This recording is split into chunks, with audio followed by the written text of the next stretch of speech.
को भी प्रणाम करवाते हैं तो तथागत बुद्ध आशीर्वाद देते हैं, दीर्घायु हो। उसके माता पिता बहुत ही प्रसन्न होते हैं। स्वागत है आप सभी का। आप लोग देख रहे हैं बुद्धास टीचिंग चैनल और हम यहाँ महाकारुणिक तथागत बुद्ध और उनके शिक्षाओं के विषय में चर्चा करते हैं।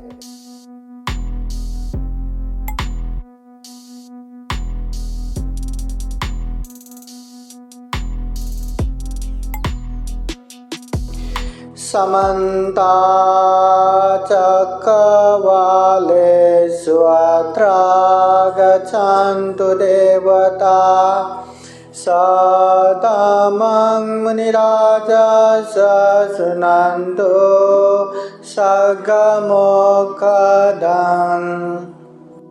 धम्मश्रवणकालो अयं वदन्ता धम्मश्रवणकालो अयं वदन्ता परितधम्मश्रवणकालो अयं वदन्ता नमो तस्स भगवतो अरहतो सम्मा सम्बुद्दस्स नमो तस्स भगवतो अरहतो सम्मा सम्बुद्दस्स नमो तस्स भगवतो अरहतो सम्मा सम्बुद्दस्स अभिवादनशीलेष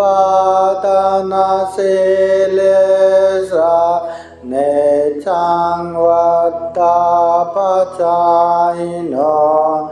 चत्तारो धम्मा वदन्ति आयुवन्नं सुखं बलम्।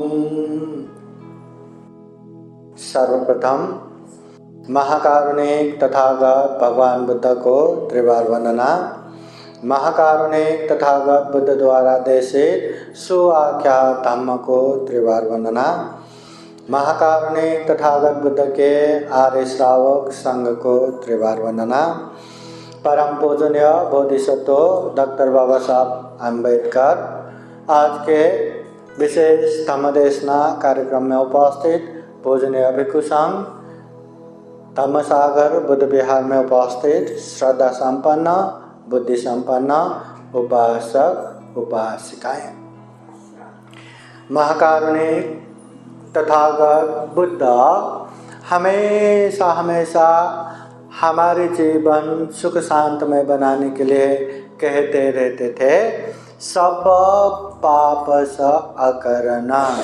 जितने भी पाप है, गलत है, अकुशल है, वो नहीं करना चाहिए।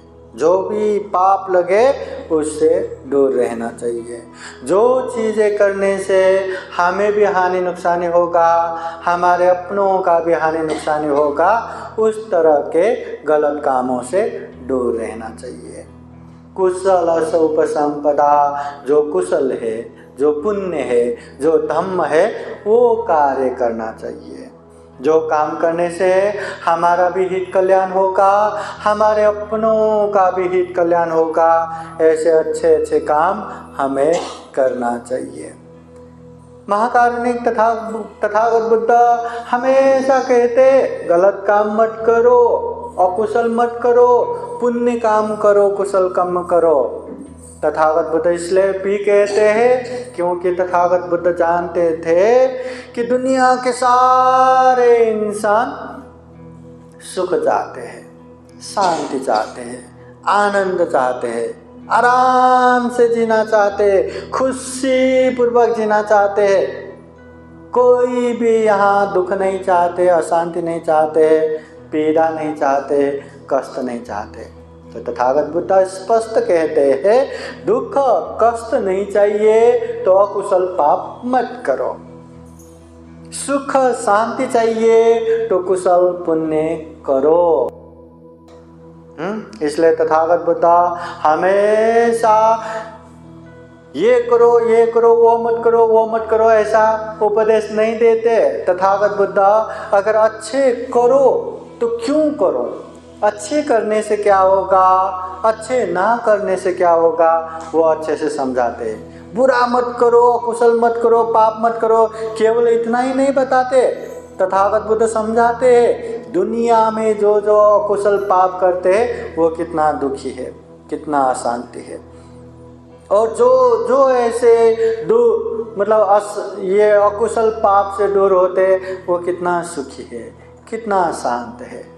इसलिए तथागत बुद्ध अच्छे से समझाते हैं कि पाप करेंगे तो ऐसा गलती हो जाएगा, ऐसा दुख होगा, कष्ट होगा, पुण्य करेंगे तो इस तरह का सुख शांति होगा, अच्छे से बताते हैं। इसलिए हमें पुण्य करना चाहिए, धम्म करना चाहिए, पाप अकुशल से दूर रहना चाहिए। अभी पुण्य तो करना चाहिए। पुण्य क्या है? जो शरीर से अच्छा करते हैं वो पुण्य है, जो वाणी से अच्छा बोलते हैं वो पुण्य है, जो मन से अच्छा सोचते हैं वो पुण्य है। कम से कम शरीर से 3 तरह का पाप न करना, वाणी से 4 तरह का पाप न बोलना, मन से 3 तरह का पाप न सोचना, ये पुण्य है। इसके अलावा तथागत बुद्ध ने दान शील भावना भी पुण्य के रूप में बताते हैं कि हमें पुण्य करना है, धम्म करना है तो क्या करना है? श्रद्धा चित्त से दान दो, हमेशा हमेशा शील पालन करो, कम से कम 5 शील। गृहस्थ जीवन में, घर गृहस्थ में रहने वाले हर उपासक उपासिका को ये 5 शील तो पालन करना ही है, हर दिन करना है, हर समय करना है, और विशेष अवसर पे और 3 शील बढ़ा के अष्टशील उपवसत भी पालन करना है। हमेशा ये शील पालन करना। फिर अपने चंचल मन को एकाग्र करने के लिए, अशुद्ध मन को परिशुद्ध करने के लिए ध्यान भावना भी करना है। उसके अलावा तथागत बुद्ध कहते हैं जो सम्मान्य व्यक्ति है उन लोगों का आदर सत्कार करो, ये भी पुण्य है। अपने से बड़ों का भी आदर सत्कार करो, ये भी पुण्य है। और आदर सत्कार ही नहीं, सेवा भी करो, जो बनता है वो सेवा करो, सहयोग करो, उपकार करो, ये भी पुण्य है। धम्म देशना देना भी पुण्य है, धम्म देशना सुनना भी पुण्य है, धम्म चर्चा करना भी पुण्य है। हाँ, ऐसे अनेक अनेक पुण्य है। तो तथागत बुद्ध एक समय ये धम्म पद में तथागत बुद्ध कहते हैं अभिवादनशीलिस नित्यं वदापचायनो, जो अभिवादन करते हैं, जो शीलवान होते हैं, शील पालन करते हैं, हाँ, जो अपनों से बड़ों लोगों का आदर सत्कार करते हैं, हाँ, जो शीलवान रहते हैं, जो अभिवादनशील रहते हैं, बड़ों का आदर सत्कार करते हैं, हमेशा अपने से बड़ों का नमन करते हैं। अभी अपने से बड़े बोले तो एक तो उम्र में भी बड़े हो सकते हैं, जो उम्र में बड़े हैं उन लोगों का आदर सत्कार करना, अभिवादन करना, जो गुण धम्म से बड़े हैं उन लोगों का आदर सत्कार करना, जो अनेक तरह से बड़े हैं उन लोगों को भी आदर सत्कार करना, अभिवादनशील करना। तो तथागत बुद्ध कहते हैं ऐसे अभिवादनशील होना चाहिए, शीलवान होना चाहिए, अपनों से बड़ों का सेवा सत्कार करना चाहिए। ये करने से क्या होगा? चत्तारो धम्मा वर्धन्ते, 4 प्रकार के धम्म वृद्धि हो जाएगा, 4 प्रकार के धम्म हमारे जीवन में बढ़ता जाएगा। वो क्या है 4? तथागत बुद्ध कहते हैं आयु वर्णं सुखं बलं, आयु वर्ण सुख बल, ये 4 तरह के गुण धम्म वृद्धि होगा। आयु, हम जल्दी मरना चाहते हैं या लंबी समय तक जीना चाहते हैं? कौन है जल्दी मरना चाहते? कौन है? अरे जिसका हाथ पैर अंग प्रत्यंग सब परिपूर्ण है उनका तो छोड़ ही दो, जिसको दो वक्त का खाना मिल रहा है, रहने को छत है, उनका तो छोड़ ही दो। जिनका परिवार है, अपने हैं, उनका तो छोड़ ही दो। जिसका परिवार नहीं है वो भी मरना नहीं चाहते, जो बीमार अशक्त है वो भी मरना नहीं चाहते, जो रहने को छत नहीं है, अपने परिवारजन नहीं है, वो भी मरना नहीं चाहते, जिसका हाथ नहीं है, पैर नहीं है, मतलब आँख नहीं है, अंग प्रत्यंग परिपूर्ण नहीं है, वो भी मरना नहीं चाहते। कोई भी मरना नहीं चाहते, हर कोई जीना चाहते, और जीना भी 10 साल नहीं, 20 साल नहीं, 30 साल नहीं, लंबे समय तक जीना चाहते हैं। चाहते कि नहीं? आयु चाहिए कि नहीं? पाइजे कि नहीं? पाइजे ना, चाहिए ना। हाँ, तो अपने से बड़ों का आदर सत्कार करने से, शीलवान होने से, अभिवादनशील रहने से पहला गुण धम्म बढ़ेगा, आयु बढ़ेगा हमारा। जीवन कब कहाँ कैसे खत्म होगा किसी को पता नहीं, किसी को पता नहीं। जिस तरह एक मेन जो जलता है ना, दिए जलता है ना, वो दिए जलने के लिए उसको घी भी चाहिए, उसको धागा भी चाहिए, दोनों चाहिए, फिर जलाएंगे वो जलेगा। अभी वो जलता हुआ दिए में घी खत्म हो गया तो जलेगा क्या? नहीं। धागा खत्म हो गया तो जलेगा क्या? नहीं। चलो दोनों है, फिर भी कहीं से हवा लग गया, किसी ने फूंक मारा तो बुझेगा कि नहीं? बुझेगा। उसी तरह हमारा भी, इंसानों का जीवन भी आयु खत्म होके भी, कम खत्म धम्म खत्म होके भी, और आयु और कर्म दोनों है, फिर भी एक्सीडेंट से भी ये जीवन खत्म हो सकता है। इसलिए अगर हम अच्छे पुण्य धम्म करेंगे तो अनेक तरह से जो विघ्न बाधा आता है, जैसे फूंक मार के खत्म हो जाता है, घी खत्म होने से खत्म होता है, वो घी फिर से डाल सकते हैं, तो वैसे हमारा आयु भी बढ़ा सकते हैं और बढ़ता है। आप लोग देखना, जो धम्म करने वाले हैं ना, वो लंबे समय तक शांति से जिएगा। जो पाप करने वाले, चाहे कितना भी धन संपत्ति रहने दो, कितने भी बड़े बड़े लेवल में रहने दो, वो जल्दी ही मरेगा, लंबे समय तक नहीं जीता। इसलिए धम्म करने वाले आयु वृद्धि होगा। दूसरा वर्ण वृद्धि होगा। वर्ण बोले तो हमारा रूप अच्छा होगा। अभी रूप अच्छा चाहिए कि नहीं? किसी को सुंदर दिखना चाहते या किन्होंने दिखना चाहते? बहुत सुंदर दिखना चाहते ना। अरे जो जवान है उन लोगों का तो छोड़ी, जो दो उम्र में वृद्ध हो चुका है ना, वो भी अच्छे से मुंह धो के, क्या क्या लगा के, अच्छा खासा आईना देख के क्या क्या करके, मतलब अच्छा बनाना चाहते हैं। कोई एकदम दिखने में घिनौना है, कोई बिक रहा है छी, ऐसा कोई दिखे, कोई चाहते हैं क्या? नहीं, हर कोई अच्छा दिखना चाहते, हर कोई खूबसूरत दिखना चाहते। दुनिया में जो गलत काम करते हैं, जो अकुशल करते हैं, जो पाप करते हैं, यकीन मानिए, कितना भी वो महंगे से महंगे कपड़ा पहने, कितना भी महंगे से महंगे सोने, हीरा, मोती, जवाहरात पहने, फिर भी वो खूबसूरत नहीं दिखेगा। फिर भी उसके मन में एकदम डरावना, दिखने में घिनौना, कैसा दिखेगा। मगर जो अच्छा पुण्य करता है ना, जो धम्म करता है ना, भले ही वो 100 रुपये का कपड़ा पहने, भले ही उसके शरीर पे महंगे सोने चांदी ना हो, पर उसका चेहरा इतना प्रसन्न होगा, चेहरे पे इतना मुस्कुराहट होगा, दूर से ही बहुत खूबसूरत दिखता है कि नहीं? इसलिए देखना, जो पुण्य करता है, जो धम्म करता है, वो हमेशा उसका रूप सौंदर्य अच्छा रहता है।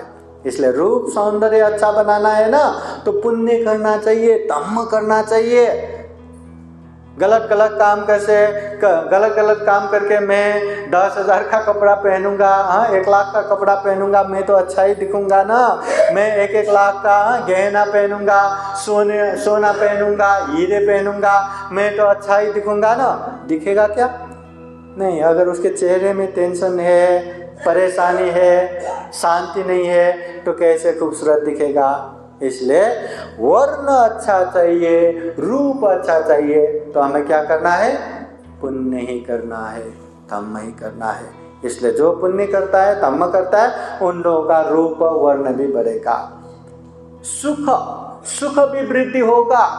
अभी जिसने पुण्य नहीं किया, धम्म नहीं किया, पाप कुशल किया हो, भले ही वो सोने की थाली में 84,000 पकवान वो खाए, फिर भी उसको शांति नहीं रहेगा, अंदर से संतुष्ट नहीं रहेगा, उसको सुख नहीं रहेगा। और जो अच्छे पुण्य करता हो, धम्म करता हो, या पाप से दूर रहता हो, भले ही वो मिट्टी के बर्तन में खाए, भले ही वो पीठ और पानी गरम करके खाए, मन में शांति रहेगा, आनंद रहेगा, खुशी रहेगा। इसलिए सुख पुण्य करने से ही मिलेगा। इसलिए तथागत बुद्ध कहते हैं ना, पुण्य करो, बार बार करो। जो पुण्य करता है गारंटी उन लोगों को सुख मिलता है, और सुख भी ऐसा वैसा नहीं, उच्च प्रकार के महान सुख मिलता है। अब सुख चाहिए कि नहीं? नको पाइजे ना? चाहिए ना सुख चाहिए, तो हमें क्या करना है? पुण्य करना है, धम्म करना है।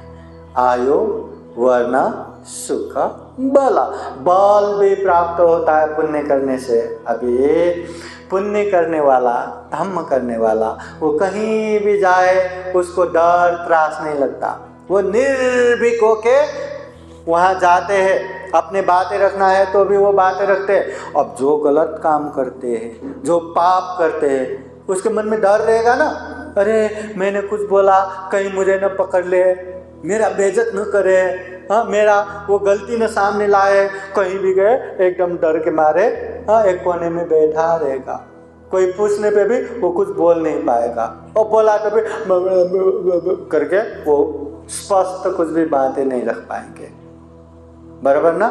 इसलिए जो पुण्य करता है, जो धम्म करता है, उसमें कॉन्फिडेंट रहता है, उसमें ऊर्जा ज़्यादा रहता है। इसलिए वो कोई भी बातें अच्छे से रख पाएंगे, निर्भीक होकर रख पाएंगे, और हर कोई उसकी बातें भी सुनेगा। इसलिए जो पुण्य करता है, जो धम्म करता है, उनका बल भी वृद्धि होता है। तो बल चाहिए कि नहीं? चाहिए। तो हमें आयु भी चाहिए, वर्ण भी चाहिए, रूप भी चाहिए, सुख भी चाहिए, बल भी चाहिए। और तथागत बुद्ध कहते हैं अभिवादनशीली सा, जो अभिवादनशील है, जो शीलवान रहता है, नित्यं वद्दापतायनो, जो नित्य रूप से अपने से बड़ों का सेवा सत्कार करते हैं, नमस्कार करते हैं, ऐसे व्यक्ति का ये 4 धम्म वृद्धि होता है।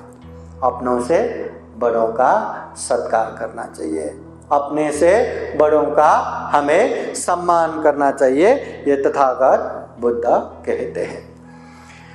महाकारुणिक तथागत बुद्ध दीघलंबक एक नगर, वो नगर के अरण्य कुटी में रहते समय तथागत बुद्ध ये गाथा उपदेश देते हैं। अभिवादनशीलिसा नित्यं वद्दापचायिनो चत्तारो धम्मा वदन्ति आयुवनं सुखं बलं। तथागत बुद्ध ये उपदेश देते हैं। अब ये उपदेश देने के लिए ऐसे कौन सा घटना घटी, मतलब कौन सा कहानी हो गया? तो कहानी इस तरह है, वो दीघलंबक ये नगर में 2 मित्र रहते थे। 2 मित्र, वो लोग अभी ये घर गृहस्थ में क्या रहना, अभी चलो हम तपस्या करते हैं, हम संन्यास जीवन जीते हैं करके संन्यास होके लंबे समय तक तपस्या करके बैठे, और वो भी 1-2 साल नहीं, 5-10 साल नहीं, और 40 साल तक, 48 ईयर्स तक वो लोग तपस्या करके बैठे। अभी तपस्या करते करते करते करते एक के मन में क्या ख्याल आया, अरे मैं तो तपस्या करने के लिए निकला हूँ, घर में सारे के सारे मर चुके हैं, मैं घर का एकलौता चिराग, और मैं भी मर गया तो मेरा तो पूरा जनरेशन ही खत्म हो जाएगा, मेरा पीढ़ी खत्म हो जाएगा। तो उसके मन में लगा मेरी पीढ़ी खत्म हो जाएगा, घर में परिवार और कोई नहीं बचा, मैं अकेला हूँ, एकलौता हूँ, अभी मुझे जाके अपने पीढ़ी को आगे बढ़ाना चाहिए, पीढ़ी को आगे बढ़ाना चाहिए। देखो, और 40 साल तक तपस्या कर चुके हैं और ऐसे उम्र में आके वो सोच रहे हैं कि मेरा कोई भी परिवार में, कोई भी कुल में नहीं बचा, मैं अकेला हूँ, मैं भी संन्यास होके मर गया तो मेरा तो पीढ़ी खत्म हो जाएगा, तो मुझे पीढ़ी आगे बढ़ाना चाहिए। तो उसने क्या किया, अपना जो भी तपस्या किया था वो सारे के सारे दूसरों को बेच दिया। मतलब उसने 1000 स्वर्ण मुद्रा और 100 गाय लेके सारा बेच दिया और वो घर में आ गया। और घर में आके 100 गाय, 1000 स्वर्ण असर्पी वो लेके वहीं नगर में अपना घर बसाया, कोई एक स्त्री से विवाह भी कर लिया। समय बीत गया और समय होने पे उसको एक संतान भी प्राप्त हो गया, पुत्र रत्न प्राप्त हो गया, बेटा हो गया, बहुत खुश था। और वो लोग घर बसाने के बाद उसके मित्र भी यहाँ वहाँ चलते चलते वो नगर में आ गया। और 40 साल तक तो साथ में तपस्या किया था ना, तो वो आने के बाद उसको बुलाना, उससे मिलना, ये वो चलता रहा। तो बच्चा होने के बाद भी चलो अभी आशीर्वाद लेंगे, आशीर्वाद लेंगे करके दोनों पति पत्नी खुश होके बच्चे लेके उसके पास गया। जाके पहले अपने मित्र को प्रणाम करते करके बच्चा उसके माँ के हाथ में दिया और प्रणाम किया। उसके मित्र ने दीर्घायु भव करके आशीर्वाद दिया। फिर वो बच्चा खुद ने ले लिया और अपने पत्नी को नमस्कार करवाया, प्रणाम करवाया, उसने भी प्रणाम किया, तो उसको भी दीर्घायु भव करके आशीर्वाद दिया। फिर अब बारी किसकी है? बच्चे की। तो दोनों ने चलो बच्चे को भी आशीर्वाद दीजिए करके बच्चे को भी ये प्रणाम करवाया तो आशीर्वाद ही नहीं दिया। जब उसके माता ने नमस्कार प्रणाम किया, दीर्घायु भव करके आशीर्वाद दिया, जब उसके पिताजी ने नमस्कार किया, दीर्घायु भव करके आशीर्वाद दिया, जब बच्चे को प्रणाम करवाया आशीर्वाद ही नहीं दिया। तो आशीर्वाद नहीं दिया तो उसके माता पिता घबराएगा ना, इतने उम्र है ना, इतने बुढ़ापे में बच्चा हो गया, और बच्चे को आशीर्वाद नहीं दिया तो घबरा जाएगा ना। तो फिर पूछा क्या हुआ, आपने क्यों आशीर्वाद नहीं दिया? हमें तो बराबर आशीर्वाद दिया, बच्चे को आशीर्वाद नहीं दिया, क्यों, क्या हुआ? तो कहते हैं मैं तुम्हारे बच्चे को कैसे आशीर्वाद दूं? तुम्हारे बच्चे में संकट है, ये 7 दिन में मरने वाले हैं, मैं कैसे आशीर्वाद दूं? 7 दिन में मरने वाले? अपने कुल परंपरा आगे बढ़ाने के लिए और 40 साल तक तपस्या करने के बाद वो घर में लौट के शादी करके बचा हुआ है बुढ़ापे में, और वो बच्चा भी 7 दिन में मरने वाले बोले तो चिंता नहीं लगेगा क्या? बहुत चिंता हो गया, अरे ऐसा क्यों बोल रहे हो, आपने ठीक से देखा क्या? हाँ देखा, ये बच्चे 7 दिन में मरने वाले। अच्छा तो उसका कोई उपाय है क्या, आप कुछ कर सकते हैं क्या? तो वो कहते हैं मैं तो कुछ नहीं कर सकता, मैं तो उपाय नहीं जानता, तो मैं क्या करूं? कुछ तो करो, कुछ तो बोलो। तो कहते हैं अगर सही में तुम अपने बच्चे को बचाना चाहते हो तो ये नगर में तथागत बुद्ध आया है, तथागत बुद्ध के पास जाओ, उनके पास जरूर इसका उपाय रहेगा। तो वो कहते हैं अरे हम तो 48 साल तक तपस्या करके आए, तो बुद्ध के पास गए तो हमारा तपस्या भंग नहीं होगा क्या? हम बुद्ध के पास कैसे जा सकते हैं? तो वो ऋषि कहते हैं देखो अगर तुम्हें अपने बच्चे की जान प्यारी है तो तुम्हें ये सारा अहंकार त्याग के तुम्हें जाना ही पड़ेगा। मैं कुछ नहीं कर सकता, मैं नहीं जानता उपाय। अगर तुम्हें बच्चे को बचाना है तो तुम्हें बुद्ध के पास ही जाना पड़ेगा। अब तुम सोचो, तुम्हें जाना है या नहीं जाना है। फिर ऐसा कहने पे वो भी सोचने लगा कि और 40 साल तक तपस्या करके तो आए, पर बुद्ध के पास नहीं गया तो बच्चे को कैसे जिलाएंगे, 7 दिन में मरने वाले हैं बोले, अब क्या करूं, अपना अहंकार लेके बैठूं या बच्चे को बचाऊं। तो सोचा बच्चे बचाना जरूरी है, जो होगा देखा जाएगा, चलो बुद्ध के पास जाते हैं। तो भगवान बुद्ध उस समय वहीं आए हुए थे नगर में, बुद्ध के पास गए और बुद्ध के पास जाके भी वैसा ही बच्चे को उसके माँ के हाथ में दिया, खुद ने प्रणाम किया, तथागत बुद्ध ने दीर्घायु भव करके आशीर्वाद दिया। फिर वो बच्चे खुद ने लिया, उसके बच्चे के माँ ने प्रणाम किया, तथागत बुद्ध ने उसको भी दीर्घायु भव करके आशीर्वाद दिया। जब वो बच्चे को दोनों मिलके प्रणाम करवाया, भगवान बुद्ध मौन, भगवान बुद्ध ने आशीर्वाद नहीं दिया। तो उस समय उसके माता पिता ने वही प्रश्न किया, भगवान हमें तो दीर्घायु भव करके आशीर्वाद दिया मगर बच्चे को आशीर्वाद नहीं दिया, ऐसा क्यों। तो तथागत बुद्ध कहते हैं, हे ब्राह्मण, ये तुम्हारे बच्चे में संकट है, ये बच्चे 7 दिन में मरने वाले हैं, इसलिए उसको कैसे दीर्घायु हो करके आशीर्वाद दूं।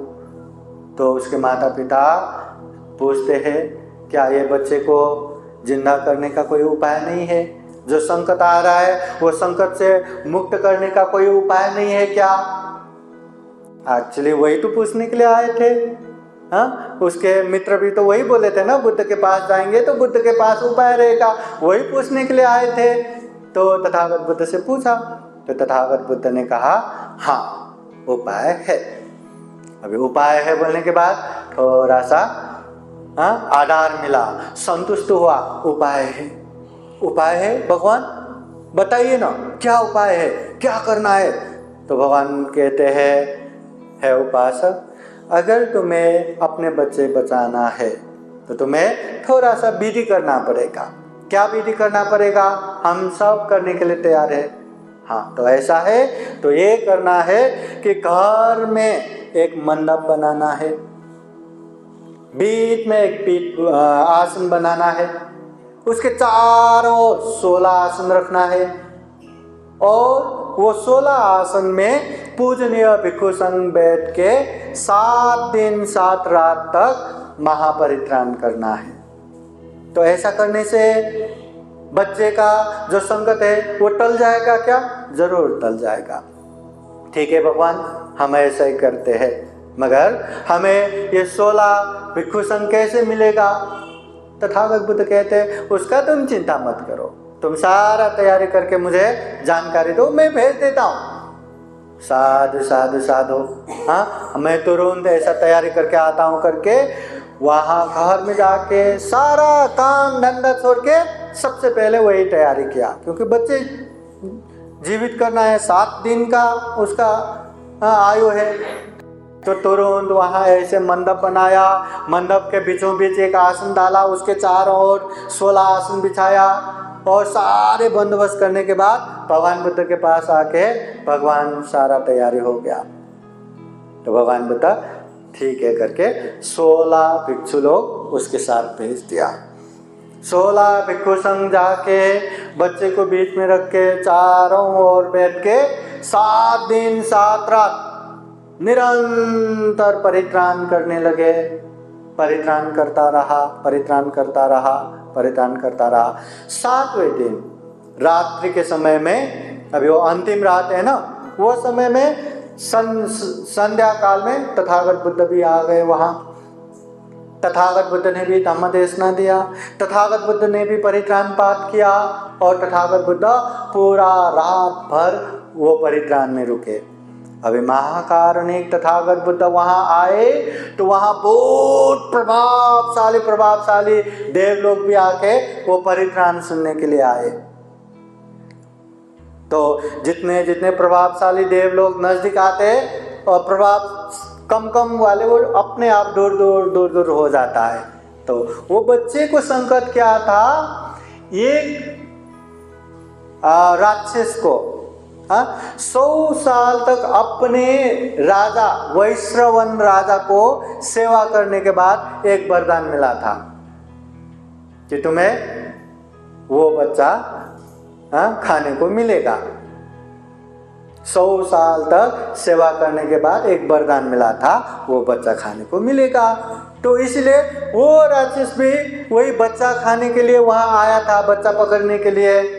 मगर प्रभावशाली देवलोक वहां आने की वजह से वो तो कोसों दूर दूर दूर दूर दूर दूर होता गया और अब बारी आएगा, अब बारी आएगा, अब बच्चे को पकड़ूंगा, अब बच्चे को पकड़ूंगा, ऐसा कह के 7 दिन गुजर गया। उसका समय 7 दिन तक ही था। उसके बाद फिर से अपने राजा की सेवा में जाना था, तो उसका समय खत्म हो गया। राक्षस वापस गया, सारा देव भी वापस गया, परित्राण भी खत्म हो गया, वो बच्चे मरे नहीं। फिर अगले दिन वो उसके माता पिता बच्चे लेके भगवान बुद्ध के पास आते हैं, वंदना करते हैं। उसके पिता वंदना करते हैं, दीर्घायु हो आशीर्वाद देते हैं। उसके माता वंदना करते, दीर्घायु हो करके आशीर्वाद देते। अब बारी किसकी है? बच्चे की। तो बच्चे को भी प्रणाम करवाते हैं। तो तथागत बुद्ध आशीर्वाद देते हैं, दीर्घायु भव, दीर्घायु हो। उसके माता पिता बहुत ही प्रसन्न होते हैं और वो पूछते हैं कि भगवान अब मेरे बच्चे कितने साल तक जिएगा, उसका उम्र कितना होगा। उस समय तथागत बुद्ध कहते हैं अब ये बच्चा 120 साल तक जिएगा। कितने साल तक? 120 साल तक। वो बच्चे 7 दिन में मरने वाले थे, अब उसका उम्र बढ़ के कितना हुआ? 120 साल तक हो गया। वो बच्चा बड़ा हो गया, जवान हो गया। जवान होने के बाद वो 500 मित्रों के साथ वो बिहार में आना, नगर में घूमना करते थे। 500 मित्र। हम यहाँ 2-4 दोस्तों के साथ घूमेंगे तो पूरा भीड़ दिखता है। 500 दोस्तों के साथ वो घूमते थे। ऐसे ही बिहार में भी आते थे और बिहार में आते देख के भिक्षु लोग चर्चा करने लगे कि देखो देखो ये दीर्घायु कुमार, ये आयुवर्धन कुमार 7 दिन में मरने वाले थे, मगर उसका 120 साल का उम्र लेके आज देखो 500 लोग जमा करके, मतलब 500 दोस्तों के साथ ऐसे घूम रहे, ऐसा कहने लगा। तब महाकारुणिक तथागत बुद्ध वहाँ आते हैं, भिक्षुओं से पूछते हैं कि भिक्षुओं क्या बातें हो रहा था। तो भिक्षु लोग कहते हैं भगवान हम आयुवर्धन कुमार की बात कर रहे थे, जो 7 दिन में मरने वाले थे, वो 120 साल की आयु लेके 500 मित्रों के साथ यहाँ वहाँ घूम रहे हैं। तो तथागत बुद्ध कहते हैं ऐसा ही है भिक्षु, वो आयुवर्धन की क्या बात है। जो इस दुनिया में ये पुण्य कार्य करते हैं, धम्म कार्य करते हैं, अपनों से बड़ों को सम्मान देते हैं, अभिवादनशील रहते हैं, शीलवान रहते हैं, उन सभी का आयु भी बढ़ सकता है, रूप वर्ण भी बढ़ सकता है, सुख भी बढ़ सकता है और बल भी बढ़ सकता है। ऐसा कहते हुए तथागत बुद्ध ये गाथा द्वारा उपदेश देते हैं। तथागत बुद्ध कहते हैं अभिवादनशीलेशा नेचं वद्दापचायिनो चत्तारो धम्मा वदन्ति आयुवन्नं सुखं बलम्। अभिवादनशीलेशा, तथागत बुद्ध कहते हैं जो अभिवादन करते हैं, शीलवान होते हैं, नित्यं वद्दापचायिनो, नित्य रूप से, कभी कभी नहीं, नित्य रूप से अपनों से बड़ों का सेवा सत्कार करते हैं, या जो वृद्ध हो चुके उन लोगों का सेवा सत्कार करते हैं। ऐसे व्यक्तियों का 4 धम्म अभिवृद्धि होता है, आयु, वर्ण, सुख, बल। इसलिए हमें वृद्ध लोगों का भी सेवा करना चाहिए। हाँ, वृद्ध लोग मतलब अच्छे से चल नहीं सकते, अच्छे से बोल नहीं सकते, अच्छे से सोच नहीं सकते, तो उन लोगों को अपहेलना करके नहीं बैठना। हाँ, उन लोगों का सेवा करना चाहिए, आदर करना चाहिए, बहुत पुण्य मिलेगा। जो बीमार होते हैं उन लोगों का भी सेवा करना चाहिए, आदर करना चाहिए, बहुत पुण्य मिलेगा। जो व्यक्ति पुण्य करता है, धम्म करता है, प्रत्यक्ष रूप से उन लोगों को आयु भी, वर्ण भी, सुख भी, बल भी वृद्धि होता है। तो अगर हमें आयु बढ़ाना है, अगर हमारा रूप सौंदर्यता बढ़ाना है, अगर हमें सुख बढ़ाना है, अगर हमें बल बढ़ाना है, तो हमें नित्य रूप से पुण्य करना चाहिए, धम्म करना चाहिए। तो तथागत बुद्ध ये उपदेश देते समय वहाँ उपस्थित बहुत सारे लोगों को ये उपदेश सार्थक हुआ। और विशेषतः ये आयुवर्धन कुमार जो 7 दिन में मरने वाले थे, 120 साल का उम्र लेके घूम रहे ना 500 मित्रों के साथ, तो वो आयुवर्धन कुमार अपने 500 मित्रों के साथ धर्म चक्षु प्राप्त करते हैं, श्रोतापति फल प्राप्त करते हैं। बोलिए साधु साधु साधु, श्रोतापति फल प्राप्त करते हैं। मतलब निश्चित रूप से अब वो निर्वाण होना पक्का है, अभी उसका दुर्गति जाने का सारा रास्ता बंद हो गया, बहुत ही अच्छा हो गया, कल्याण हो गया, जीवन सफल सार्थक हो गया। ये तथागत बुद्ध के उपदेश है। इसलिए जो जो जीवन में पुण्य करता है, धम्म करता है, कहाँ कहाँ से उसके जीवन में सुख शांति आ ही जाता है। और जो जो पाप करता है, अकुशल करता है, कहाँ कहाँ से दुख तकलीफ आता है। सब परिपूर्ण है, खाने को खाना है, रहने को घर है, खर्चे के लिए पैसा है, परिवार है, सब है, पर कहाँ से दुख आ रहा है पता ही नहीं, सबसे ज़्यादा तकलीफ में रहता है। इसलिए हमें जीवन में सुख चाहिए, शांति चाहिए, तो क्या करना चाहिए? पुण्य करते जाना है, धम्म करते जाना है। चाहे श्रद्धा से दान दो, चाहे हमेशा शील पालन करो, चाहे ध्यान भावना करो, चाहे शरीर से अच्छा करो, वाणी से अच्छा बोलो, मन से अच्छा सोचो, पुण्य करते जाना है, करते जाना है, करते जाना है। जो पुण्य करता है उसके जीवन में निश्चित रूप से सुख शांति आना ही है, वो भी क्षणिक नहीं। जो पुण्य धम्म करता है अभी भी सुख शांति मिलेगा, बीच में भी सुख शांति मिलेगा, अंत में भी सुख शांति मिलेगा। जब तक निर्वाण प्राप्त नहीं करेगा, निर्वाण प्राप्त नहीं होगा, तब तक अच्छा खासा एक भरोसा बन के रहेगा ये पुण्य, ये धम्म। इसलिए हम भी जीवन में खूब सारा पुण्य कर सके, धम्म कर सके, और ऐसे ही पुण्य धम्म करते करते ये दुर्लभ, यह अमूल्य, यह सर्वश्रेष्ठ मनुष्य जीवन को सफल बना सके, सार्थक बना सके।